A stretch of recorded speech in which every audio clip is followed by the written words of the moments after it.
Palabra del Señor en esta tarde y vamos a prepararnos para recibir este mensaje. Hemos cantado, hemos adorado al Señor. Ahora es un momento especial donde queremos aprender de la palabra de Dios. Así que cierra tus ojos y pídele al Señor que hable a tu corazón y que podamos disfrutar de este tiempo. Aleluya. Señor, te damos muchísimas gracias en esta tarde por esta oportunidad y este privilegio que nos das de estar aquí reunidos. Gracias, Señor, porque hemos sentido tu presencia desde que esta tarde hemos entrado por esas puertas. Sabemos que tú estás en medio de nosotros. Quiero pedirte que tú bendigas esta palabra y que sea de bendición para todos y cada uno de nosotros, que podamos interiorizar estas verdades y que podamos, Señor, oír tu voz y aprender de ti. Te lo pedimos en esta tarde con todo el corazón, en el nombre de Jesús. Amén y amén. Quiero llevarles a Juan, capítulo 8. Después iremos un poquito más adelante. Concretamente quiero leerles el versículo 32. Los niños sí pueden pasar a sus clases, por favor, a las clases de la escuela dominical. Muy bien. Las maestras de escuela dominical me pidieron que ya comencemos a preparar más salones para los niños, porque gracias al Señor tenemos un problema para meter a más niños. Así que después vamos a tener una reunión a ver dónde metemos a tantos chicos. Juan capítulo 8, verso 32 es un versículo que todos ustedes, si se han fijado, lo tienen ya que saber de memoria, porque justamente lo tenemos aquí arriba. Conoceréis la verdad y la verdad os hará libres. ¿Lo decimos juntos? Conoceréis la verdad y la verdad os hará libres. Nos vamos a San Juan, capítulo 18, del versículo 36 en adelante. Juan 18, 36. Respondió Jesús: mi reino no es de este mundo. Si mi reino fuera de este mundo, mis servidores pelearían para que yo no fuera entregado a los judíos. Pero mi reino no es de este mundo. Le dijo entonces Pilato: ¿luego tú eres rey? Respondió Jesús: tú dices que yo soy rey. Yo para esto he nacido y para esto he venido al mundo, para dar testimonio a la verdad. Todo aquel que es de la verdad, oye mi voz. Escuchen la pregunta de Pilato ahora. Le dice Pilato: ¿qué es la verdad? Y cuando hubo dicho esto, salió otra vez a los judíos y les dijo: yo no hallo en él ningún delito. Qué pregunta tan interesante. ¿Qué es la verdad? ¿Dónde puedo encontrarla? Una autoridad romana haciéndole semejante pregunta al Señor Jesucristo. Desde el principio de los tiempos, si ustedes comienzan a leer la Biblia con detenimiento, se van a dar cuenta de que Dios siempre ha querido compartir verdades con el hombre. Dios siempre ha querido bendecir a la humanidad, siempre. Y todo lo que Dios ha ido enseñando y compartiendo y transmitiendo a lo largo de los tiempos es para que el hombre conozca las verdades, los principios de Dios, los principios del reino de Dios, a través de los cuales Dios se da a conocer y Dios se manifiesta y Dios opera en la vida de los seres humanos. Pero toda la verdad de Dios no fue revelada de golpe, sino que podemos decir en cierto sentido que la verdad de Dios, las verdades de Dios, fueron reveladas progresivamente. Adán no tenía todas las verdades, Abraham tampoco las tenía, ni David, sino que fue algo que Dios fue manifestando con el paso del tiempo. Ahora, hay un momento puntual en la historia en el cual Dios, a través de un hombre llamado Moisés, decide dar, permítame la palabra, un gran paquete de verdades para que él a su vez se las transmita al pueblo de Israel. Y ese paquete de verdades, ese montón de grandes enseñanzas e instrucciones verídicas de parte de Dios, la conocemos con el nombre de la Torá, o la ley de Moisés, el Jumash, el Pentateuco, los primeros 5 libros de la Biblia, donde ustedes pueden encontrar instrucciones y verdades que se pueden aplicar a la familia, a la economía, a la agricultura, al comercio exterior, a las relaciones entre seres humanos, etcétera, etcétera. Total, 613 mandamientos, 613 verdades que Dios transmite al pueblo de Israel, y a su vez el pueblo tenía la obligación de transmitirlas al mundo, porque Israel tenía que ser en aquel tiempo la luz en medio de la oscuridad donde estaban las naciones que le rodeaban. Pero sin embargo, cuando vamos al Nuevo Testamento, al Nuevo Pacto, encontramos que la verdad en sí misma, ese concepto que decimos, bueno, la verdad, ¿dónde está? ¿Se puede medir? ¿Se puede pesar? ¿Se puede enseñar? Ese concepto de la verdad se encarna, se humaniza en la persona de Jesús. Él llega a decir un día en una conversación muy interesante que mantiene con sus discípulos, si la quieren conocer, está en Juan capítulo 14, donde él observa a sus discípulos después de haberles anunciado que se va a marchar, que tiene que volver a la presencia del Padre. Pues él dice que los nota tristes y les dice, miren, no se turben, no se preocupen, no se turbe vuestro corazón. Si creen en Dios, crean también en mí. En la casa de mi Padre muchas moradas hay. Si así no fuera, yo os lo hubiera dicho. Yo simplemente lo que voy a hacer es, voy a ir a preparar un lugar para que donde yo estoy, vosotros también estéis conmigo. Y ustedes saben a dónde voy, sabéis el camino. Y en ese momento le interrumpe un discípulo, Tomás, y le dice, Señor, no sabemos a dónde te vas. No tenemos ni idea de lo que nos estás diciendo. ¿Que te vas a dónde? Si no sabemos a dónde vas, ¿cómo vamos a saber el camino? Y es entonces cuando el Señor le responde ese versículo que todo creyente prácticamente sabe de memoria, aunque lleve 3 días leyendo la Biblia, Juan 14:6, que dice, yo soy el camino, yo soy la verdad y yo soy la vida. ¿Cuántos dicen amén? Un versículo realmente extraordinario. Ahora, hay 300, lo tengo aquí apuntado, 317 versículos en toda la Biblia donde aparece la palabra verdad. La palabra verdad aparece en el Antiguo Testamento, aparece en el Nuevo Testamento.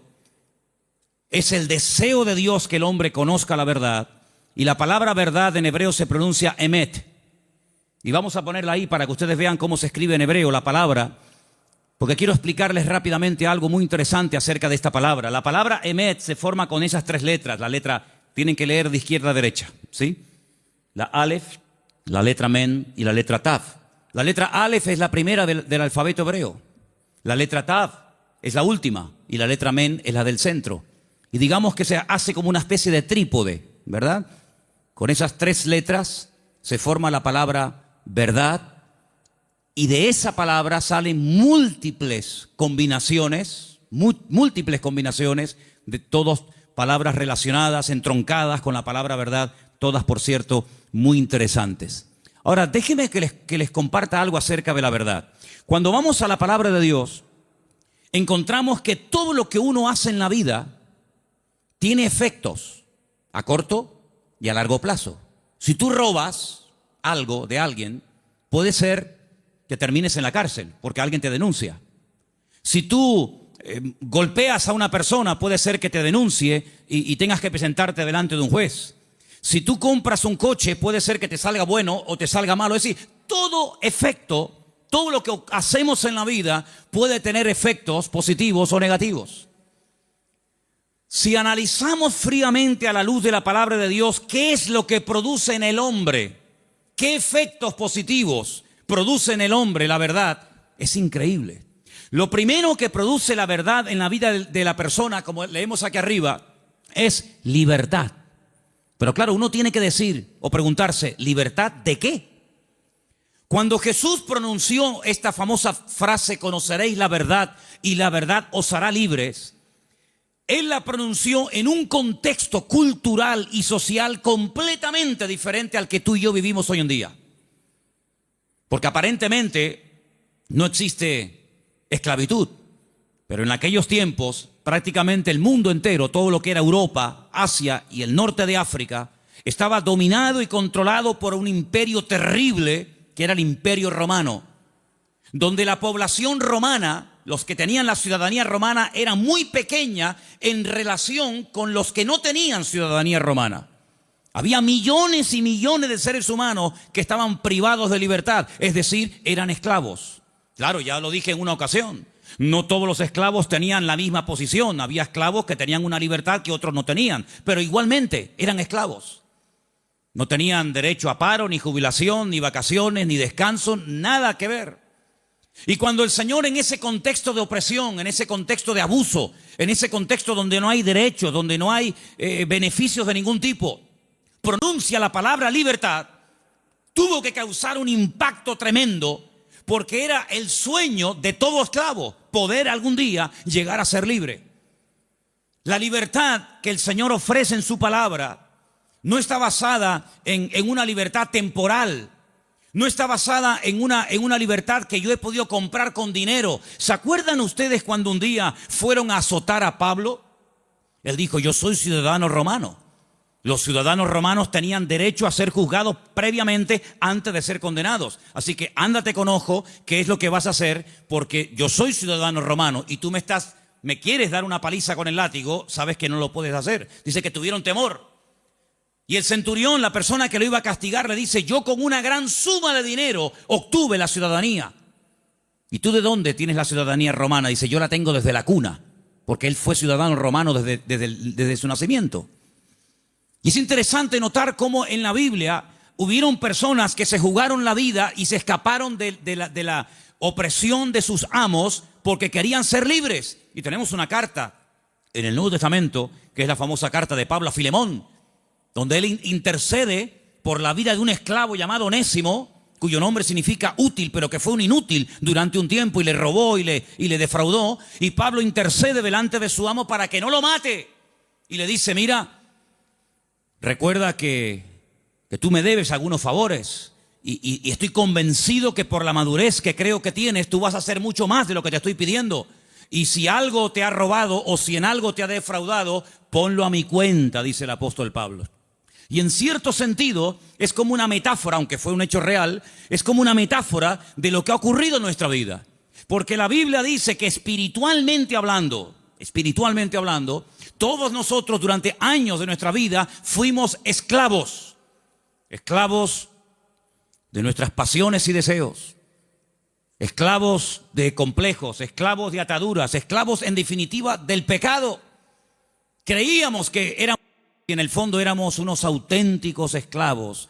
O vivíamos para una sustancia que nos tenía atrapados y anulada completamente nuestra libertad y nuestro libre albedrío. Hasta que dice la Biblia que a través de la sangre de Jesucristo, que venció al diablo y rompió todas las ataduras en la cruz del Calvario, dice que Él compró nuestra libertad a precio de sangre. Y por eso Pablo, cuando le escribe, por ejemplo, a una iglesia en Galacia, le dice: hermanos, ahora que sois libres, sed maduros y no utilicéis la libertad como ocasión para la carne. Es decir, no paséis de la libertad al libertinaje, sino que la libertad que Dios os ha dado es para poder escoger y para poder discernir y para poder saber lo que os conviene y lo que no os conviene. La libertad viene a raíz de conocer la verdad. No hay libertad si uno no conoce la verdad. No hay peor tragedia en la vida que creer en una mentira creyendo que es una verdad. ¿Cuántas personas se inmolan cada día en el mundo y son capaces de explotarse y morir matando a otros seres humanos porque creen en la gran mentira de que si hacen eso inmediatamente llegarán al paraíso donde lo están esperando no sé cuántas mujeres vírgenes?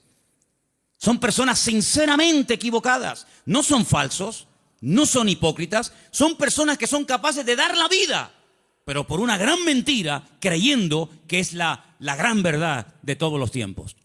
¿Cuántas personas se han equivocado de camino, espiritualmente hablando?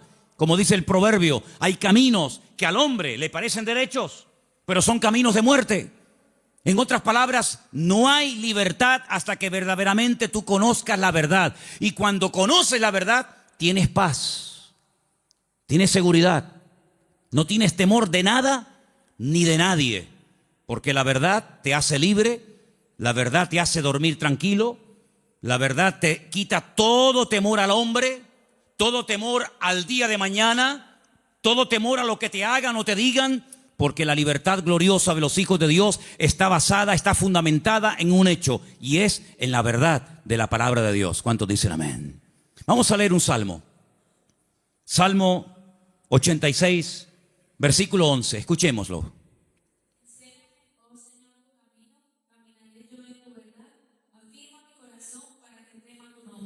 El salmista le pide al Señor: enséñame, muéstrame el camino, para que yo pueda andar en ese camino, que, dicho sea de paso, es un camino basado en la verdad.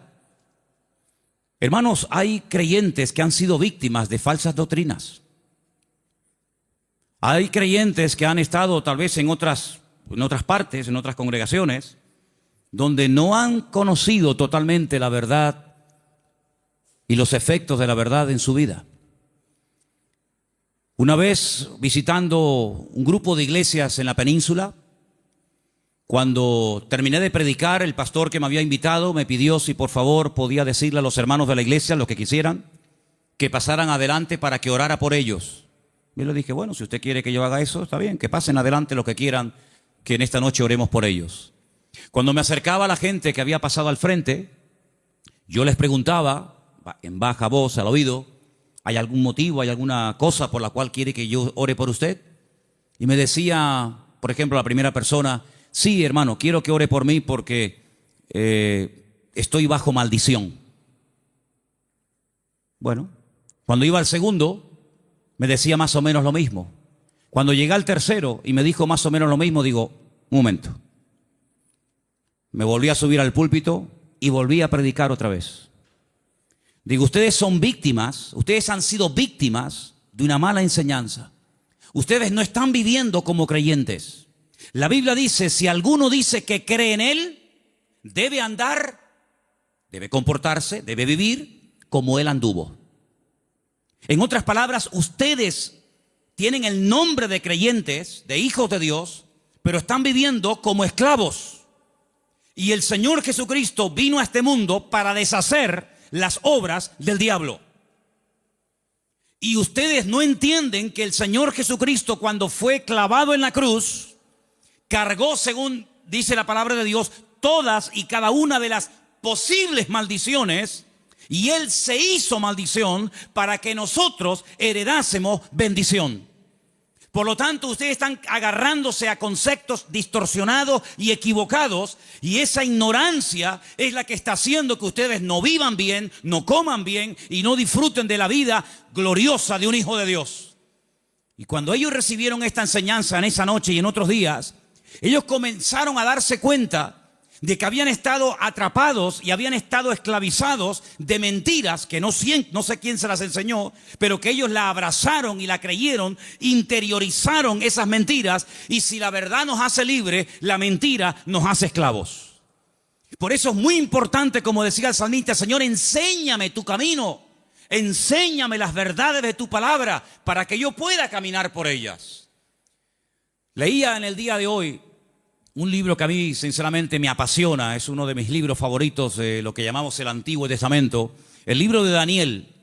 Hay un momento en el que Daniel ora al Señor pidiendo perdón por los pecados de la nación, sabiendo que el tiempo de la liberación del cautiverio en Babilonia se ha cumplido. Y hay un momento en el que él ora y dice las siguientes palabras. Escúchenlas por favor del libro de Daniel, después les digo dónde estamos leyendo.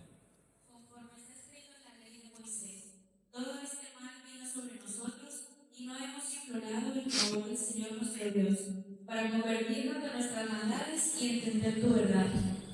Daniel le dice al pueblo: la razón por la que nuestro templo fue destruido, la razón por la que miles de personas perdieron la vida y la ciudad está totalmente convertida en un montón de escombros, es porque no creímos, ni practicamos, ni vivimos según las verdades de Dios. De todos los profetas que había en aquel momento en Jerusalén profetizando, solamente había uno que decía la verdad. Todos los demás le decían a la gente lo que la gente quería oír. Había momentos en los que los profetas llegaban y decían: no tengan ningún temor, la ciudad de Jerusalén es indestructible, es la ciudad del gran rey, donde Él ha depositado y puesto su gloria y su presencia. Por lo tanto, ¿qué nación va a ser capaz de venir a Jerusalén y destruirla y quemar la casa de Dios? Olvídense de eso. Lo que Jeremías os predica es falso, es mentira. La ciudad de Jerusalén nunca va a ser tomada ni destruida por el rey Nabucodonosor. Sin embargo, el profeta Jeremías le decía, la ciudad de Jerusalén sería indestructible y el templo sería inviolable siempre y cuando viviéramos en santidad y viviéramos en orden. Pero no lo estamos haciendo. La ciudad se ha llenado de idolatría. El pueblo se ha corrompido. Hay inmoralidad, hay desorden. Es un caos, es un desorden espiritualmente hablando. Y eso es lo que le está permitiendo al enemigo tomar posesión de nuestra tierra. No crean ustedes, durante 40 años estuvo Jeremías predicando esto. Lo metieron en la cárcel, lo torturaron, quisieron matarlo en varias ocasiones. Incluso él llegó un momento en el que dijo, no voy a predicar más, no voy a hablar más, no sirve de nada. Diga lo que diga, no hacen caso. Pero sin embargo el Señor siempre decía, Jeremías, habla y no calles, habla y no calles. Que nunca diga el pueblo que no hubo voz de Dios en medio de Jerusalén. Él les decía, arrepiéntanse, conviértanse al Señor, corrijan sus malos caminos, vuelvan a la senda antigua. Y si no lo quieren hacer, hermanos, les daba el plan B, ríndanse al enemigo. Claro, decirles que se rindieran al enemigo, pero este hombre es un traidor. Este hombre lo que se ha pasado es al enemigo y lo que quiere es que le abramos las puertas de la ciudad al enemigo. Pero Jeremías les decía, es que hay dos opciones, queridos. O se arrepienten y piden perdón al Señor y Dios cambia la ciudad, pero como no lo vais a hacer, la ciudad va a ser tomada. Entonces, antes de perder la vida y pelear por una batalla que ya está perdida de antemano, ríndanse, acepten la evidencia y el Señor les perdonará la vida. Hermanos, ni una cosa ni otra. La ciudad fue destruida, todos lo sabéis. El templo fue quemado, los tesoros del templo fueron llevados a Babilonia. Miles de personas fueron deportadas, entre ellos, uno de ellos era Daniel. Y cuando pasan los años, él le dice al pueblo, hermanos, ¿no os dais cuenta que por no haber creído y practicado la verdad, nos ha pasado lo que nos ha pasado? Hermanos queridos, creer en mentiras, interiorizar mentiras, practicar mentiras, tiene consecuencias a corto y a largo plazo, todas y cada una de ellas destructivas. Si tú crees que eres un inútil, tú vas a vivir creyéndote que tú eres un inútil. ¿Quién te lo dijo? ¿Tu marido? ¿Papá? ¿El profesor? Y tú te has creído esa gran mentira, porque Dios no ha creado seres inútiles. Dios ha creado al hombre a su imagen y semejanza. Es el hombre el que se deteriora, el que se autodestruye a sí mismo. Pero Dios creó al hombre como la corona de la creación. Dios delegó en el hombre responsabilidades que no delegó en animales. Y Dios creó el mundo para el hombre, no el hombre para el mundo. Pero lamentablemente el hombre prefiere creer en mentiras en vez de creer en verdades. Y por eso muchas veces es un auténtico esclavo de su ignorancia, de sus errores y de sus mentiras. Pero la libertad gloriosa de los hijos de Dios viene única y exclusivamente cuando experimentamos la verdad en nuestras vidas. He preparado una pequeña selección de versículos. Vamos a leerlos, por favor. Algunos de ellos están en Proverbios. El anterior les dije que estaba en Daniel 9:13. Pero quiero que leamos esta pequeña selección de versículos donde vais a notar que en cada uno de ellos aparece la palabra verdad. Prestemos atención. Proverbios 3, versículo 3. Aparten de ti la misericordia y la verdad. Átalas a tu cuello, escríbelas en la tabla de tu corazón. David le daba tanta importancia a la verdad en la vida de su hijo Salomón que le dijo, nunca te apartes de la verdad. Si tienes que amarrarla de una forma metafórica en tu cuello, hazlo. Pero que la verdad sea el fundamento de tu vida, de tu existencia. Proverbios 16:6. Con misericordia y verdad se corrige el pecado, y con el temor de Dios los hombres se apartan del mal. Con misericordia y con verdad. No solamente con misericordia, sino también hay que decir, mira, esto te ha pasado por esto, por esto, por esto. Y como yo le dije al principio, prefiero que la gente se ofenda y se sienta aludida por oír verdades que endulzarles los oídos con adulaciones y con mentiras que al fin y al cabo lo que te van a perjudicar sin lugar a dudas. Por lo tanto, si hay algo en nuestra vida que tiene que ser corregido, no va a ser corregido con adulaciones. No pasa nada, no te preocupes. No, es que le acabo de pegar una paliza a mi mujer. No pasa nada, seguramente se lo merecía. ¿Cómo? ¿Lo que dices? No, es que acabo de robar en la tienda. Bueno, seguramente no tenías para comer y claro, lógicamente tenías que robar. No, no. Las iglesias, por lo menos esta, no se abrió en su día para decirle a la gente lo que en el fondo le gustaría oír. Esta iglesia se abrió y se mantendrá abierta hasta que Dios quiera para predicar verdades, aunque duelan, aunque sean contrarias a lo que dice el mundo. Pero la verdad te hará libre y lo que queremos es que la gente que venga aquí sean libres de sus ataduras, de sus complejos y de cualquier otra historia que les esté haciendo daño. Por lo tanto, la verdad es la que va a corregir nuestra vida. Ahora, si tú buscas la verdad, dijo Séneca, corres el riesgo de encontrarla. Si buscas la verdad, puede ser que la encuentres y tendrás que hacer un ajuste entre tu creencia, entre tu doctrina, tu opinión personal y la verdad revelada de Dios. ¿Estás dispuesto a adaptarte a la verdad de Dios? Sigamos. Proverbios 28:20. El hombre de verdad tendrá muchas bendiciones, mas el que se apresura a enriquecerse no será sin culpa. Ese versículo es buenísimo. ¿Lo oíste? El hombre de verdad tendrá muchas, ¿qué? Bendiciones. ¿Quieres ser un hombre bendecido? ¿Cuántos quieren ser un hombre bendecido? Pues tienes que creer, interiorizar y practicar muchas verdades. Y cada una de ellas traerá una bendición para tu vida, sin lugar a dudas. Nos vamos a la carta de Pablo a los Gálatas, capítulo 2, verso 14. Y dice así. Pero cuando vi que no andaban rectamente conforme a la verdad del Evangelio, dije a Pedro, delante de todos, si tú, siendo judío, vives como los gentiles y no como judío, ¿por qué obligas a los gentiles a judaizar? Pedro pasó un tiempo con el apóstol Pablo y se comportaba de una forma, y cuando vinieron judíos desde Jerusalén, se comportaba de otra. Y Pablo observó que delante de unas personas se comportaba de una manera, y cuando esas personas no estaban, se comportaba de otra.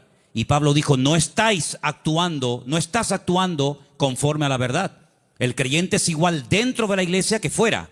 Es igual en lo privado que en lo público. Por la mañana o por la noche, da igual. No es que es un disfraz que me pongo para venir aquí y pongo cara de santurrón y de bueno y luego en la calle soy un demonio o en mi casa. No. Pablo dijo, no andáis rectamente conforme a la verdad. Y lo corrigió. Porque acabamos de leer que el pecado, lo deficiente, lo incorrecto, ¿cómo se corrige? Con misericordia, pero también con verdad. Seguimos en Gálatas, capítulo 3, verso 1. Y dice, Oh Gálatas insensatos, ¿quién os fascinó para no obedecer a la verdad? A vosotros ante cuyos ojos Jesucristo fue ya presentado claramente entre vosotros como crucificado.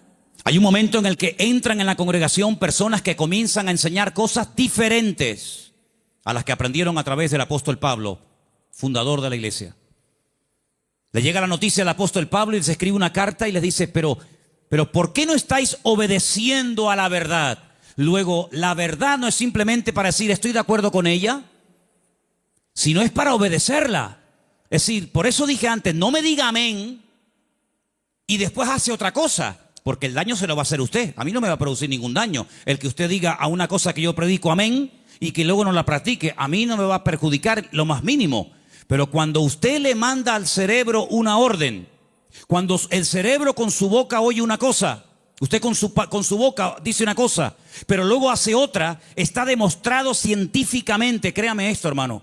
Cuando usted con sus palabras dice una cosa, pero hace otra, usted está enfermando su mente. ¿Qué le parece? Últimamente se han hecho experimentos en este sentido y se han preguntado muchos médicos y muchos doctores y muchos científicos, ¿cómo es posible que haya gente que aparentemente le tiene que ir bien en la vida, que tienen buenos trabajos, buenos coches, buena ropa, buena casa, etcétera, etcétera, y están como perturbados, están como hay un conflicto en su mente? Y llegaron a la conclusión de que cuando una persona con la boca dice una cosa, pero luego hace otra, está envenenando su cerebro. Así que mejor es estar con la boca cerrada que decir estoy de acuerdo, amén, voy a hacer esto, y luego estás haciendo todo lo contrario, te estás perjudicando. Así es que el apóstol Pablo dice, ¿por qué no estáis obedeciendo a la verdad? Porque la verdad no es para que digáis, ay, qué bonita. La verdad es para obedecerla. Y cuando se interioriza y se obedece a la verdad, automáticamente trae el fruto de paz, de seguridad, de libertad, etcétera, etcétera. Vamos a 2 de Timoteo 2:15. Otro texto, por cierto, muy interesante, que dice así. Procura con diligencia presentarte a Dios aprobado, como obrero que no tiene de qué avergonzarse, que usa bien la palabra de verdad. Que usa bien. Hay gente que conoce la palabra, pero la tergiversan, la manipulan, quitan parte del versículo o añaden cosas que no dice la Escritura. Y te dice, oye, ¿cómo saben esta gente la palabra? ¿Cómo la conocen? No, la manipulan. Y uno de los peores pecados que podemos hacer es amañar, manipular la Escritura para enseñar medias verdades. Yo dije en una ocasión, y lo vuelvo a repetir hoy, que cuando en la vida de un creyente viene una enseñanza, un mensaje que está basado en mentiras, automáticamente la persona, por la experiencia, por el discernimiento espiritual o por el conocimiento, aunque sea mínimo, de la Escritura, automáticamente lo descarta, porque dice, eso no es verdad, eso es mentira. Si una persona viene y te da un mensaje basado puramente en la verdad, todo es verdad desde el principio hasta el final, no hay ningún problema, no hay que cuestionar nada, porque reconoces que es la verdad. El problema está cuando se mezclan verdades con mentiras. Y hay que tener mucho discernimiento espiritual, mucha experiencia y mucho conocimiento de la palabra para saber dónde cortar, dónde separar la verdad de la mentira. Hermanos, el Señor Jesucristo dijo una vez a los discípulos y por lo tanto a todos y a cada uno de nosotros en el día de hoy: os conviene que yo me vaya, porque si yo no me fuese, el Consolador no vendría. Pero si yo me voy, yo le rogaré a mi Padre para que os envíe el Consolador para que esté con vosotros para siempre. Es decir, que lo que ustedes pueden entender que es una desgracia y una tragedia, va a ser un beneficio para vosotros. Porque si yo no me voy, ninguno de vosotros podría tener el espíritu que yo he tenido durante estos años de mi vida. Pero yo lo enviaré, yo le rogaré al Padre para que os envíe al Consolador y esté con vosotros para siempre. Y dice, Él tomará de lo mío y Él os lo hará saber. Número 2, Él os recordará todas las cosas que yo os he enseñado. Número 3, Él convencerá al mundo de pecado, de justicia y de juicio. Y dice algo muy interesante y lo he dejado para el final. Y Él os guiará a toda la verdad. ¿Cuántos dicen amén? La verdad no es una lotería que unos la descubrieron y otros tantos nunca supieron cuál era. La verdad tiene nombre y se humanó y se encarnó en la figura de nuestro Señor Jesucristo. Por eso Él declaró categóricamente: yo soy el camino, la verdad y la vida. Pero el versículo no termina ahí. El versículo añade la siguiente frase: y nadie va a ir al Padre sino solamente a través de mí. ¿Cuántos dicen amén? Jesús no es una verdad. Bueno, hubieron muchas verdades y Jesús vino a enseñar otra gran verdad. No, Jesús es la verdad, con mayúscula y subrayado. No hay 1000 verdades y cada uno escoge la suya. No, Señor. Hay una verdad revelada en la palabra, manifestada en la persona de Jesucristo. Y si prestaron ustedes atención a la lectura que esta tarde se leía, hay un momento en el que en el discurso de Pablo, que se leyó esta tarde en el Areópago en Grecia, él dijo, hay un momento en el que Dios pasó por alto la ignorancia de las naciones. Pero Dios ha establecido que a través de su Hijo, el que a Él ha escogido, algún día, cuando Él lo tenga determinado, juzgará a todas las naciones de la tierra, y por aquel varón que Él levantó y constituyó, juzgará a todas las naciones de la tierra. Es decir, hay un momento en el que pudimos ser ignorantes, pero ya no somos ignorantes, ni queremos seguir siendo ignorantes. ¿Amén, hermanos? Ahora queremos aprender las verdades. Y puede ser que cuando descubramos ciertas y determinadas verdades, nos demos cuenta, como a mí me pasó, que los hombres me engañaron. Porque los hombres me enseñaron cosas que no eran verdades, pero me las enseñaron como si fueran verdades. Y yo las creí. Y por eso no podía vivir una vida de libertad, de paz, de victoria, de bendición. Porque la mentira, la ignorancia, no es la respuesta. La respuesta y lo que Dios quiere para la vida de todos y cada uno de nosotros es que conozcamos la verdad. Y la verdad se puede conocer y experimentar y vivir, y es la persona de Jesucristo. ¿Cuántos dicen amén? Quiero que leamos un versículo más. Isaías 26:2. Porque ahí la palabra verdad, emet, aparece en plural. Y me llamó mucho la atención. Y quiero que escuchen este texto, por favor. Isaías 26:2. Abrid las puertas y entrará la gente justa, guardadora de verdades. Guardadora de verdades. Isaías 26:2. Emet es verdad. Emunim es verdades. Hay una gran verdad que Dios reveló a través de Jesús. Y es que el hombre es pecador. Por más que intente, no puede tener comunión con un Dios santo. Pero Dios envió a su Hijo unigénito al mundo para que todo aquel que crea en Él no se pierda, mas tenga vida eterna. Esa es la gran verdad. Que hay un Salvador, que se puede restaurar la relación del hombre con Dios, que el hombre puede salvarse de la condenación, que el hombre puede volver a tener comunión con su Creador y su Diseñador. Esa es la gran verdad. Pero luego, en torno a esa gran verdad giran muchas verdades. Y en los próximos domingos voy a compartir con vosotros varias de esas verdades en plural. Hoy quiero terminar este mensaje acerca de la verdad con 3 verdades. La primera, la que hemos mencionado recién, Juan 14:6. Yo soy el camino, la verdad y la vida. Nadie viene al Padre sino solamente a través de mí. Eso quiere decir que la ignorancia nos salva, que la religión no es lo que Dios ha provisto para la raza humana para que pueda volver a conectarse con Dios, sino que hay un camino y hay la verdad revelada y hay una vida que se manifiesta a través del Señor Jesucristo. Eso es una gran verdad. La segunda verdad que quiero compartir con vosotros, podría darte más de 150 versículos, pero solamente para los que toman nota les doy Mateo 23:19, donde dice que Él volverá otra vez a este mundo. ¿Cuántos dicen amén? Algunos dirán, ¿Jesucristo volverá otra vez aquí? ¿Sí? ¿No lo sabías? No, yo tenía pensado que Jesucristo ya nació y murió y bueno, dicen que resucitó y ascendió a la gloria, a la diestra de Dios Padre, pero no había oído que volverá. Bueno, pues si no lo has oído no es problema mío. Pero la Biblia dice en más de 150 ocasiones que Él volverá. Y en esta ocasión no pasará desapercibida su venida, como pasó en la primera venida, que había nacido en un pequeño pueblo de Judea, en el sur de Israel, llamado Betlehem, la casa del pan o Belén. Y en ese pueblo hay una montaña que se puede visitar hoy en día, donde había uno, porque tenía muchos, uno de los muchos palacios del rey Herodes, y el rey Herodes ni siquiera se había dado cuenta de que esa noche había nacido el Mesías al lado de su casa.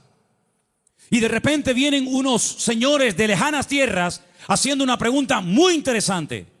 ¿Dónde está el rey de los judíos? Porque su estrella hemos visto en el oriente y venimos a adorarle. Y le están hablando a un rey, pero que realmente es un títere. No es el verdadero rey, no es de la línea genealógica de la casa de David, de la tribu de Judá. Es un rey que han puesto los romanos. Es un muñeco de quita y pon. Y por eso ellos se atreven a preguntarle al rey, entre comillas, de los judíos, ¿dónde está el rey de los judíos? Porque venimos a adorarle. Y ustedes ven que esos hombres, me da igual si eran 3, 20 o 40, no se postraron ante Herodes y lo adoraron y le abrieron sus tesoros, porque ellos sabían que ese no era. Y Herodes no lo sabía. Y tiene que mandar a llamar a los escribas y fariseos, los que estudiaban la escritura y hacían las copias de la escritura, para preguntarle, oye, ¿qué dice la Biblia acerca del Mesías? ¿Dónde tiene que nacer? Ya en aquel tiempo ya se había escrito dónde había que nacer. Si se lo hubieran preguntado no sé, por ejemplo, a Abraham o a cualquier otro personaje, no te hubiera dado respuesta. Pero en aquel momento ya estaba escrito en el libro del profeta Miqueas. que Jesús, que el Mesías, Yeshua, tenía que nacer en Belén de Judea.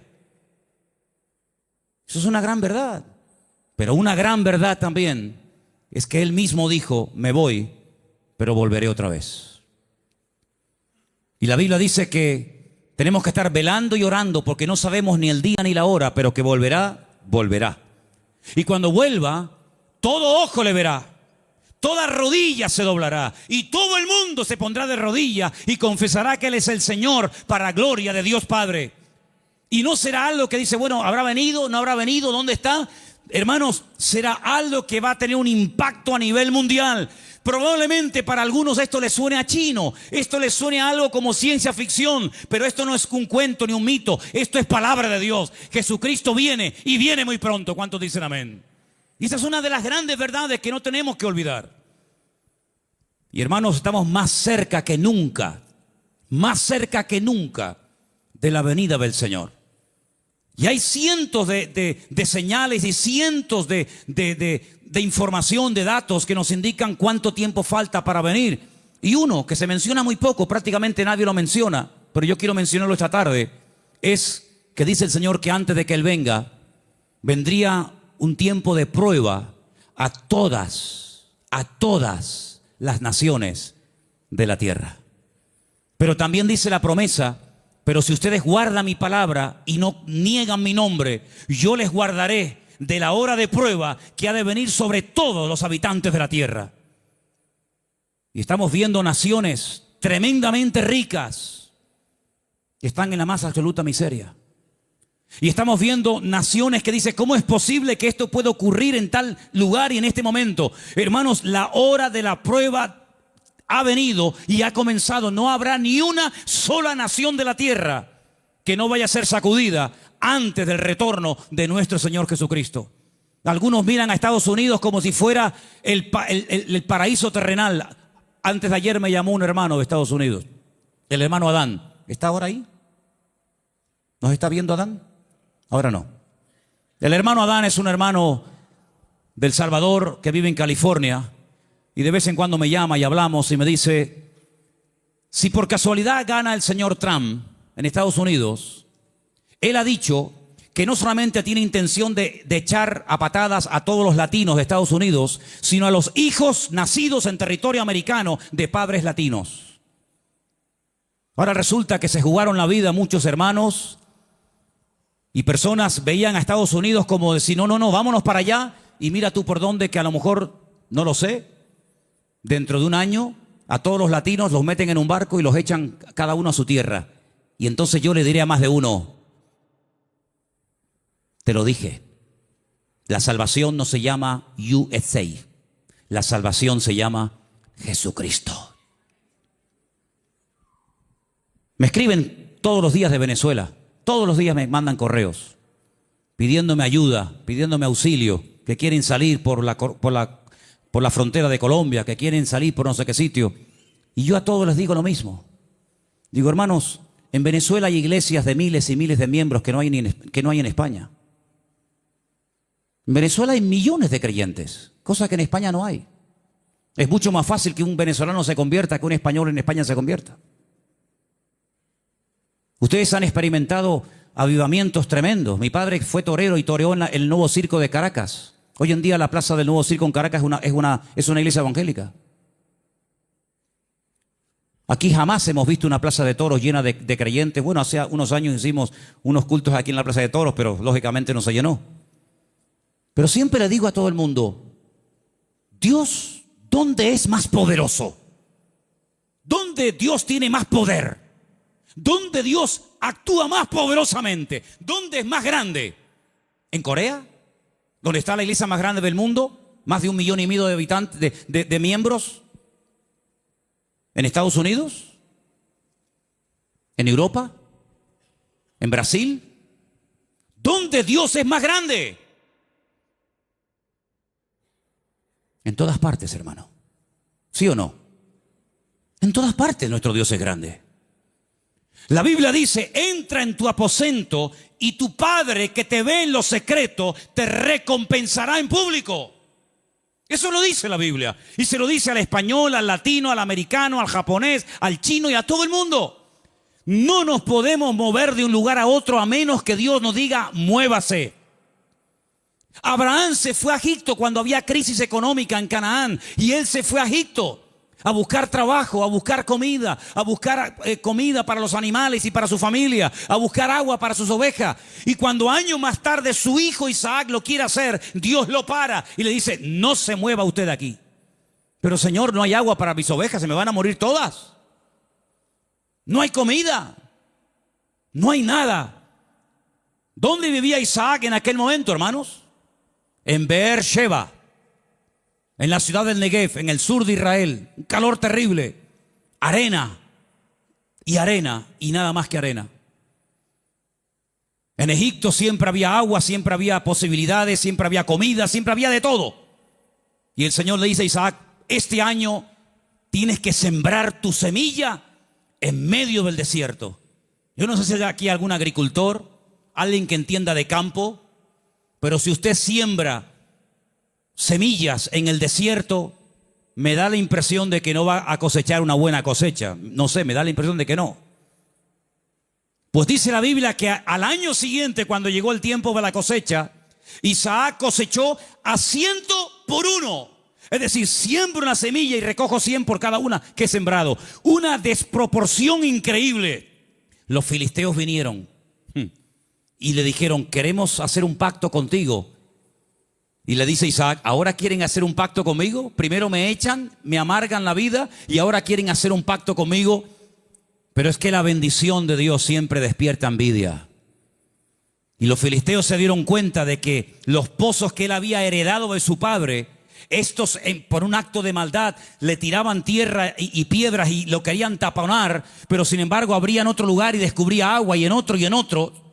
Y era imposible frenar y era imposible impedir que la bendición de Dios estuviera con Isaac. Y por eso ellos tienen que reconocer que este hombre tiene que tener la bendición de Dios, porque no es normal, es antinatural que un hombre siembre semillas en el desierto y tenga más cosecha que nosotros que hemos sembrado en buena tierra. Esto no es normal, esto no tiene lógica ninguna. Es que las cosas de Dios muchas veces no tienen lógica, es cuestión de fe, porque andamos por fe y no por vista. ¿Cuántos dicen amén? Entonces, hermanos, la gran verdad de todo esto, ¿cuál es? Busquen a Dios. Busquen a Dios donde quiera que se encuentren. Me da igual si es en Egipto, me da igual si es en Venezuela, me da igual si es en África, me da igual. Nosotros hemos ido a África unas cuantas veces, Armando lo sabe, y Luis también, que vino conmigo. Y hemos visto hermanos en África que tal vez materialmente no tienen ni la 10ª parte de lo que tú y yo tenemos hoy por hoy. Pero la bendición que esa gente tiene en el Señor, jamás en mi vida la he visto en este país, a pesar de que somos del primer mundo. Porque muchas veces confundimos el tener con ser. Y parece que cuando uno tiene, pues, bueno, pues estoy bendecido. Yo les prediqué hace poco acerca del Salmo 37 y les dije, hay 2 tipos de prosperidad en la Biblia. Una visible, que es la que nos llama la atención, y otra que no se ve, pero que muchas veces es la genuina.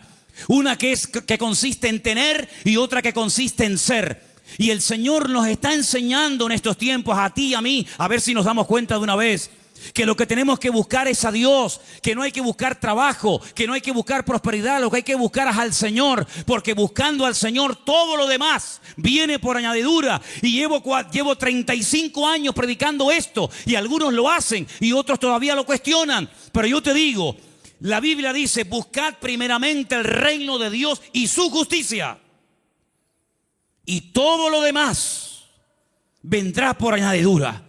Y uno dice, bueno, y si yo quiero estudiar y saber qué es todo lo demás, el mismo pasaje te lo dice. Jesús se para con sus discípulos y dice, vamos a ver, la gente del mundo, ¿qué busca sinceramente? La gente que no se congrega, ¿qué es lo que buscan? Bueno, pues buscan un buen trabajo para tener una buena casa, un buen coche si puede ser, buena ropa, poder viajar y tener vacaciones, y si me puedo comprar el ordenador de último modelo me lo compro, y si puedo. Esa es la meta de la gente del mundo, tener cosas a través de su esfuerzo de trabajo. Muy bien. Dice, pero vosotros no podéis vivir así. Ustedes lo que tienen que hacer es no preocuparse por qué voy a comer mañana, no preocuparse por lo que me voy a poner mañana de ropa, Ese estilo de vida es el estilo de vida de los gentiles, de los que no me conocen a mí. ¿Es que acaso ustedes no se dan cuenta que los pájaros no siembran ni guardan en graneros y vuestro Padre Celestial los alimenta? ¿No os habéis dado cuenta de eso? Todo lo que Dios pone a nuestro alrededor es una enseñanza objetiva. Si no lo ves a Dios en el amanecer, lo ves en el atardecer. Si no en la luna llena o en la luna menguante, o lo ves en el canto del pájaro, en la ola, o en todas partes puedes ver a Dios si lo quieres ver.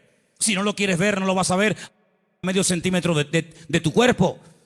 Por lo tanto, el Señor dice, mire, los árboles, los pájaros no siembran ni ciegan y Dios los alimenta. ¿Cuánto más a vosotros, hombres de poca fe? ¿Qué reprimenda les está echando el Señor? ¿Qué te crees, que por trabajar más vas a ganar más?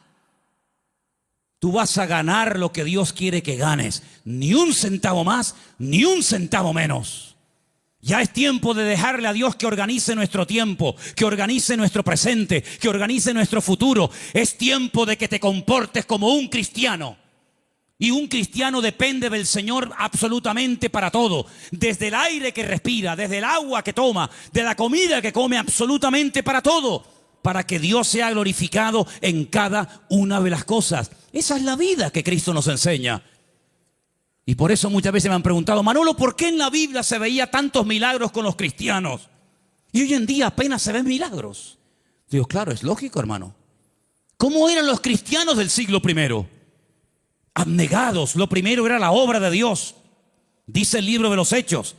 Yo no lo he escrito, por eso tengo toda la libertad del mundo para decir esto.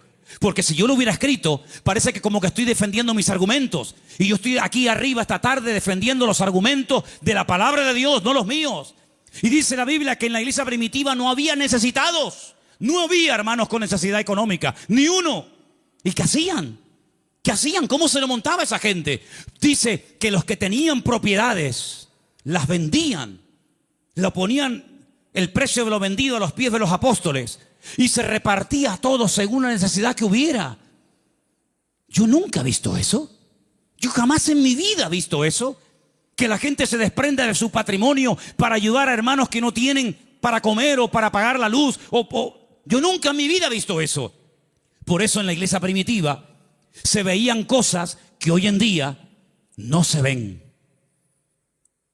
Dios no ha cambiado. El Evangelio no ha cambiado. Las verdades de Dios son inmutables. Pero he guardado para el final un versículo que fue el versículo que yo utilicé el día 31 de mayo de 1981, cuando a las 6 de la tarde en la calle Galileo 40 en Las Palmas de Gran Canaria, yo me graduaba después de 3 años en el seminario. Este fue el texto que yo usé esa tarde cuando yo predicaba y se encuentra en Números 23, 19. Quiero que me lo pongas ahí para que lo leamos todos juntos. Ese fue el texto del primer mensaje que yo prediqué cuando me gradué de aquel seminario. Y al día siguiente, en junio, ya estaba aquí viviendo en Tenerife con 19 años de edad. Ya ha llovido algo.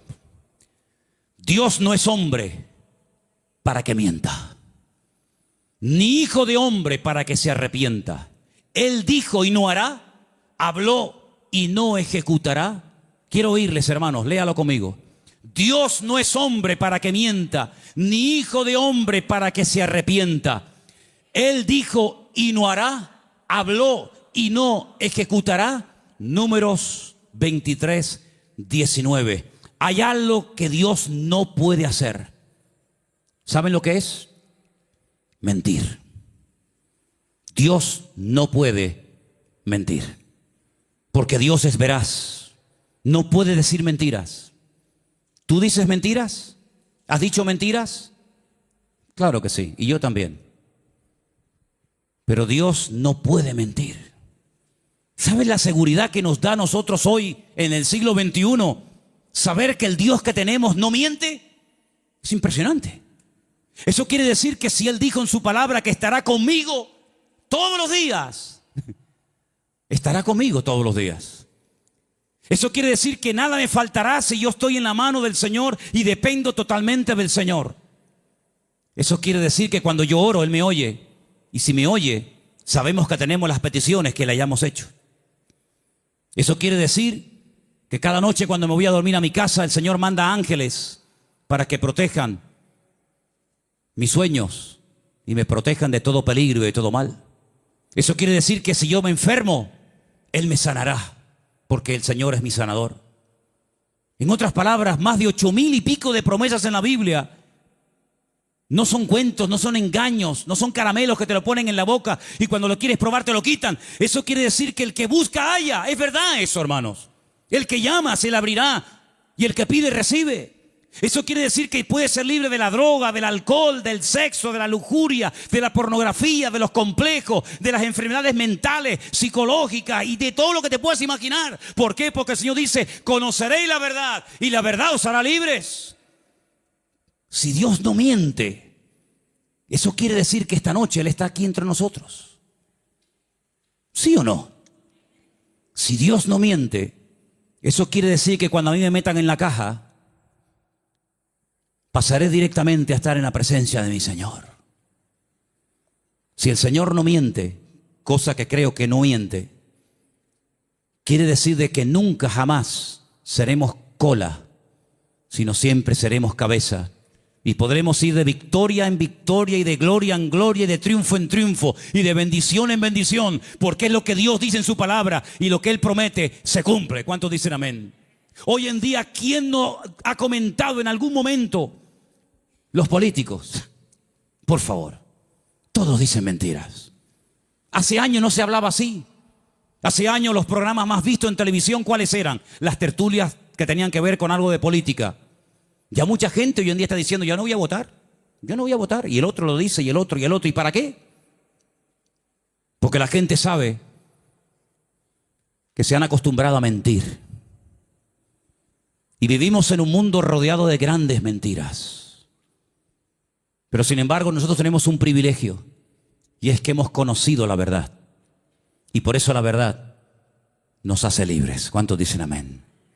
Aproveche esa libertad. ¿Para qué? Para servir a Dios.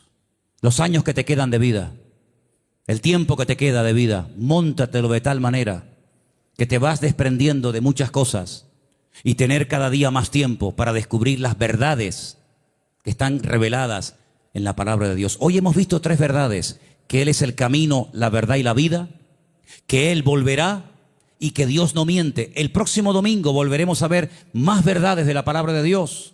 Y cuanto más verdades vayan entrando en nuestra mente, cuanto más verdades vayamos asimilando en nuestra conducta, nuestro vocabulario, más mentiras van a ir saliendo y más libres y más prósperos y más bendecidos seremos. Porque quiero solamente recordarles el versículo que se leía esta tarde, que el hombre bendecido es el hombre que cree, obedece y vive en la verdad de Dios. ¿Cuántos dicen amén? Cierra tus ojos ahí donde estás. Pídele al Señor que te revele sus verdades. Pídele al Señor. Muéstrame tus verdades, Señor. Muéstrame las grandes verdades de tu palabra para que yo pueda conocerlas y vivirlas en mi vida. Y pueda con tu ayuda y con tu bendición vivir una vida sobrenatural. Aleluya. Gracias, Padre. Gracias, Señor. Hay gente que se ha pegado toda la vida buscando experiencias. Han viajado, han leído libros, han estado en diferentes grupos y lugares buscando y buscando. El Señor dice, venid a mí, los sedientos. Y el que cree en mí correrán de su interior ríos de agua viva. Cristo es la verdad. La Biblia es la verdad. El Evangelio de Jesucristo es el Evangelio de la verdad. Así que si estás buscando la verdad, acepta, recibe a Cristo en tu corazón. Después congrégate donde quieras. Si te gusta aquí, amén. Si quieres ir más allá, donde tú quieras. Solamente te pido que si en esta tarde hay alguien entre nosotros buscando la verdad se llama Jesús. La verdad tiene nombre y es el Señor, el Maestro, el Rey de Reyes y el Señor de los señores. Él es la verdad. Fuera del Señor no me interesa saber nada. Señor, en esta noche te damos gracias porque la verdad se puede conocer, la verdad se puede experimentar y la libertad viene como resultado de haber conocido la verdad de Cristo Jesús. Señor, yo te pido que en nuestra vida solamente haya verdades. La verdad deshace, la verdad pudre el yugo de la mentira, de la esclavitud, de la ignorancia. Y te pedimos en esta noche, Señor, que tú como Rey de Reyes y Señor de los Señores, me muestres cada día las verdades de tu bendita palabra. Ayúdanos, Señor, a caminar en verdad. Ayúdanos, Señor, a desprendernos de mentiras, de tradiciones, de costumbres, de ideas y de opiniones que no tienen nada que ver con la verdad de Dios. Estamos dispuestos a ser tratados. Estamos dispuestos, como decía el salmista, enséñame tu verdad para practicarla y vivirla. Señor, en el nombre de Jesús, aclara los pensamientos confusos, la mente perturbada. Saca a la luz tu palabra para que podamos verdaderamente caminar en la libertad gloriosa de los hijos de Dios. Aleluya. Bendito sea tu nombre, mi Dios. Ahí donde estás sentado, ora al Señor. Ora al Señor para que Él te muestre su verdad. Decía un hombre en una ocasión, cuando me muestran una verdad, yo me alegro, pero me alegro mucho más cuando yo descubro esa verdad. Y eso es lo que yo quiero que tú le pidas al Señor. Señor, estoy dispuesto a oír, a aprender y a recibir de otras personas, pero Señor, quiero yo mismo descubrir y experimentar las verdades.